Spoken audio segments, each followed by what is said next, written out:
할렐루야. 말씀을 하루를 시작합니다. 슬기로운 아침 시간 사무엘상 8장 말씀입니다. 아이를 키우시는 부모님들이라면 다 공감하시는 이야기일 텐데요. 아무리 아이들에게 옳은 길을 알려주고 또한 좋은 방법을 제시해도 아이들이 내 뜻대로 성장하지 않는다는 것입니다. 각자의 생각을 갖고 또한 고집을 부리고 가겠다고 결심하는 순간 그 아이들의 고집을 꺾거나 말릴 수 있는 길이 없는 것 같아요. 그냥 아이들이 잘 갈 수 있도록 뒤에서 기도하고 또한 염려해주고 가끔씩 조언해주는 정도이지 그 아이들의 길을 꺾는 것은 불가능한 것 같이 보입니다. 오늘 본문에서도 그 비슷한 상황이 좀 연출되고 있어요. 하나님께서 이스라엘 사람들에게 아무리 말씀하시고 경고해도 이스라엘 사람들은 고집을 꺾지 않고 계속 주님께 간구하여서 하나님이 오히려 스스로를 꺾으시는 모습이 등장합니다. 그렇다면 이스라엘 사람들이 끊임없이 하나님께 고집을 부린 것은 어떠한 문제일까요? 바로 왕에 대한 문제입니다. 5절과 6절 말씀입니다. 그에게 이르되 보소서 당신은 늙고 당신의 아들들은 당신의 행위를 따르지 아니하니 모든 나라와 같이 우리에게 왕을 세워 우리를 다스리게 하소서 한지라. 우리에게 왕을 주어 우리를 다스리게 하라 했을 때 사무엘이 그것을 기뻐하지 아니하여 여호와께 기도하매. 아멘. 이스라엘 사람들은 사무엘에게 계속 다른 나라와 같이 왕을 달라고 요구했던 것이에요. 이미 그 전부터 가나안 땅에 정착하는 순간부터 이스라엘 사람들은 주님께 왕을 달라 요구했지만 시간이 흐를수록 더 강해졌고 오늘 본문에 보면은 사무엘 때 아주 크게 달았던 것 같습니다. 사무엘은 백성들이 왕을 달라고 왕을 세워달라고 하는 그 요청과 간청에 기뻐하지 않았어요. 왜냐하면 누구보다 하나님의 뜻을 잘 알고 있던 것이 사무엘이기 때문이에요. 하나님께서 처음 가나안 땅에 정착한 이스라엘 사람들에게 다른 나라들처럼 왕을 주지 않으셨습니다. 이스라엘 12지파를 다 가나안 땅에 흩어보내시고 가나안 성읍 48개 성에 레위인들을 파견하셔서 레위인들에게 말씀을 가르치고 율법을 가르치고 또한 제사법을 가르치고 상황에 따라서 재판을 하라고 그들을 파견 보내셨습니다. 그렇게 가나안 땅 이스라엘 사람들을 통치하려 하셨어요. 그 이유는 딱 하나입니다. 하나님이 왕이시니 왕의 말을 배워 왕이 기뻐하는 일을 행하라고 레위 사람들을 세워서 주의 말씀을 선포하신 것이죠.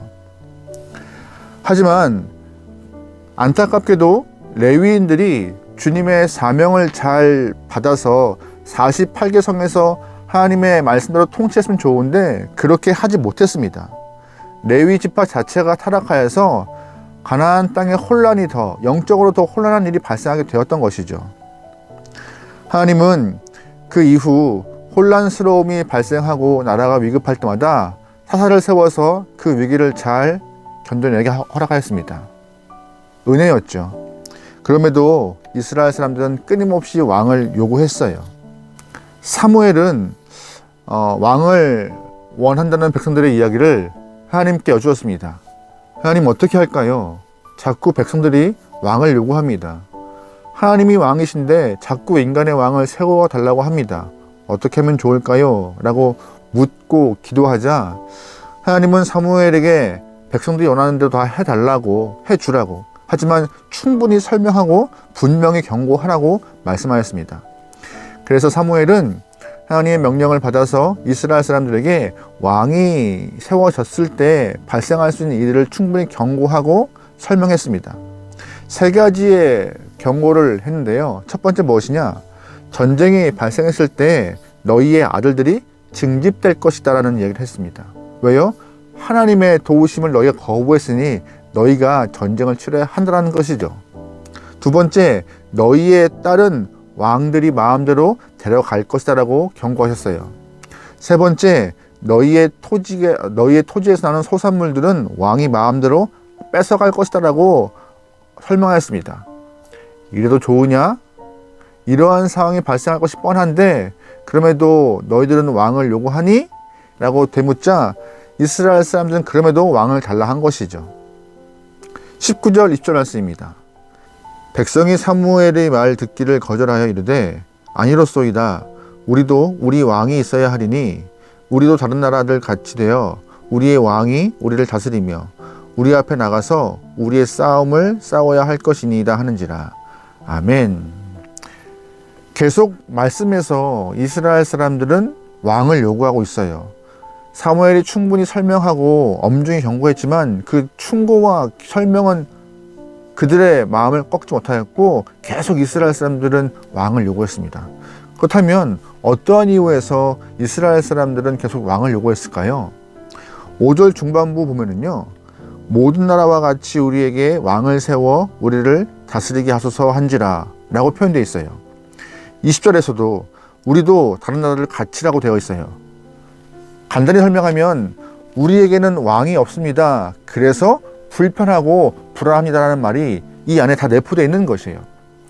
이스라엘 사람들 입장에서는 인간의 왕이 없는 것이 굉장히 불편하고 불안했습니다.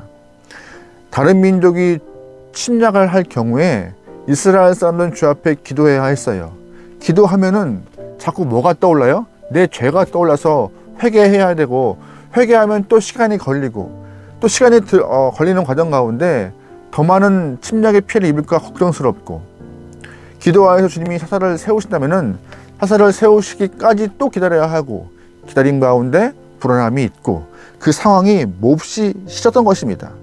그러다 보니 다른 나라처럼 눈에 보이는 왕이 있으면 우리가 굳이 기도하여서 회개할 필요도 없고, 주님이 사사를 세우실 그런 시간과 기다릴 필요도 없이 즉각적인 반응을 통하여서 우리를 지킬 텐데 라고 하는 그런 마음이 생겼던 것이죠.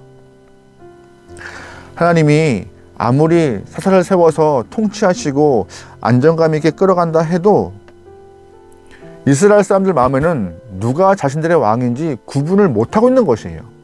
분명 하나님이 왕이 되셔서 그들을 말씀으로 통치하고 있는데 하나님이 왕이 아니라는 생각이 마음에 있다 보니 자꾸 주님이 아니라 눈에 보이는 왕을 요구했던 것이 이스라엘 사람들이고, 마음에 혼란함이 있던 것이 그 당시 이스라엘 사람이었던 것입니다. 그래서 왕 달라, 눈에 보이는 왕을 통하여서 우리가 불안감 없이 평안하게 살기 원한다라고 간구했던 것입니다. 솔직히 이스라엘 사람들은 혼란스러워할 필요가 없었어요. 왜냐하면 하나님이 세우신 믿음의 백성의 삶을 잘 살아내면 되는 거였어요. 주님께 믿음을 잘 드러내고 명령하신 말씀대로 행하여서 주님의 길을 쫓아가면 하나님이 어련히 알아서 그들의 삶을 보호하시고 지키실 텐데, 정작 본인들은 믿음을 잘 못 지키고 말씀을 행하지 않으면서 왕이 없어 불안하다고 자신들의 행위를 돌아보지 못한 이 상황의 현실 가운데 왕이 없음에 대한 것만 바라보고 불편하고 싫고 원망스러움만 쏟고 있는 것입니다. 왕 달라고 하는 그런 고집만 부리고 있는 것이었어요. 이스라엘 모습을 보면요, 오늘날 우리들의 모습과 많이 흡사한 것 같습니다. 하나님께서도 하나님 백성에게 요구하는 것들은 어려운 것이 아니었어요. 하나님 한 분만 왕으로 섬기고 주의 말씀대로 살아가면 된다, 이 두 가지 말씀이었어요. 주님을 왕으로 섬기고 말씀대로 살아가라. 그런데 우리도 그 믿음의 사명을 갖고 살아가지만 자꾸 주변을 바라보면서 하나님을 왕으로 섬기지 않는 사람들의 모습이 눈에 들어오죠. 하나님을 왕으로 섬기지 않는 사람들은 그들의 삶에서 이 땅에 있는 것들을 왕으로 섬기고 자꾸 거기에 만족감을 채워서 삶을 누리는 걸 보면서 우리는 무엇인가 좀 불안하고 무엇인가 좀 부족한 듯한 느낌을 좀 갖게 돼요. 그래서 저 믿지 않는 사람과 똑같이 세상 것들로 채워서 만족감을 경험하고 싶은 마음이 좀 강한 거예요. 그래서 물질을 왕으로 섬기고 하나님보다 더 앞선 것들을 앞에 세워놓고 살고 있는 것이 우리의 삶인 것이죠. 말씀을 통하여서 주님을 등질 때에, 주님과의 관계가 소원해질 때에 어떻게 상황이 변하는지 계속 말씀은 경고하고 설명해도 듣지 않고 눈에 보이는 것대로 우리에게 믿지 않은 영혼들과 똑같은 만족감을 주시옵소서 하면서 물질을, 세상을 주인으로 섬기려 하는 그 믿는 사람들의 모습도 존재함을, 오늘 본문에는 이스라엘 사람들과 우리의 모습이 크게 다르지 않는 것 같아요. 성경은 우리에게 뭐라 경고하고 있어요? 물질을 왕으로 섬기면 너희의 아들들이 물질의 노예가 될 것이다 라고.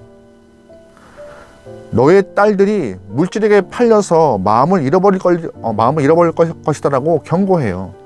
또 하나, 너희가 물질을 왕으로 섬기면은 너의 건강도 갖다 바쳐야 되고 가정의 행복도 갖다 바쳐야 할 것인데 그래도 세상을 물질을 왕으로 섬기느냐? 라고 경고해요. 거기에 많은 신앙인들 또한 예 라고 답을 하고 있는 상황인 것이죠. 다른 사람들도 물질을 왕으로 섬기고 있고 쫓아가고 있는데 하나님, 우리도 좀 신나게 돈을 벌어서 좀 신나게 사고 싶다고 그렇게 간구하고 있는 것이 우리의 신앙인들의 모습의 정직한 표현 아닌가요? 저는 그런 모습이 없길 소망할 뿐입니다.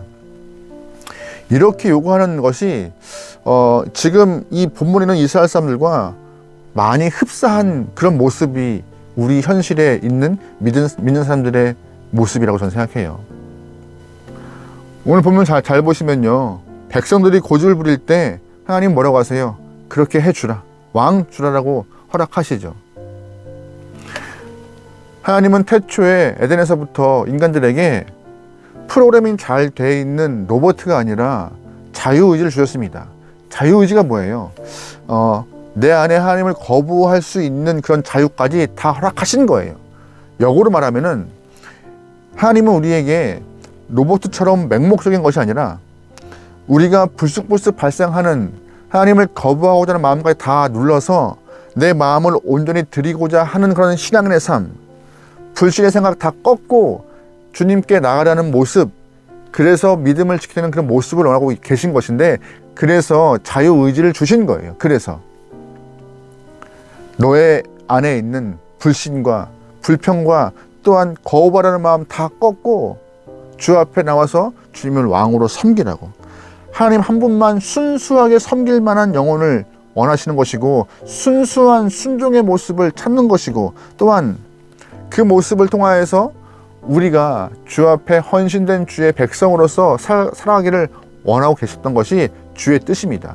그래서 우리에게 자유의지 주신 것이고, 그래서 이 삶을 허락하신 것이죠. 오늘 본문에서도 고집을 부리고 있는 영혼들에게 계속 주님은 강권적으로 주지 않아도 되지만 왕을 주셨어요. 그 마음은 뭐예요? 인간의 왕이 있을지라도 마음을 꺾고 눈에 보이는 왕이 아니지라도 우리 이 세상을 통치하시는 하나님을 향한 믿음을 갖고 살아가는 신앙인의 모습을 갖추라고, 믿음 안에서 말씀으로 순종하여서 주님의 기쁨 되라고 그들에게 왕을 어쩔 수 없이 허락하셨습니다. 순전한 마음의 신앙인을 요구하셨던 것이고, 순도 높은 순종을 원하고 계셨던 것이죠.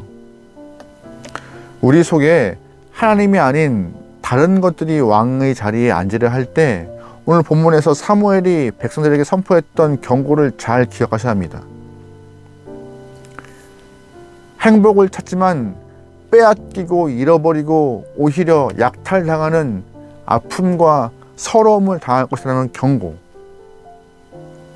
세상은 우리에게 주는 것이 아니라 주는 것처럼 보일 뿐이고 다 뺏어갑니다.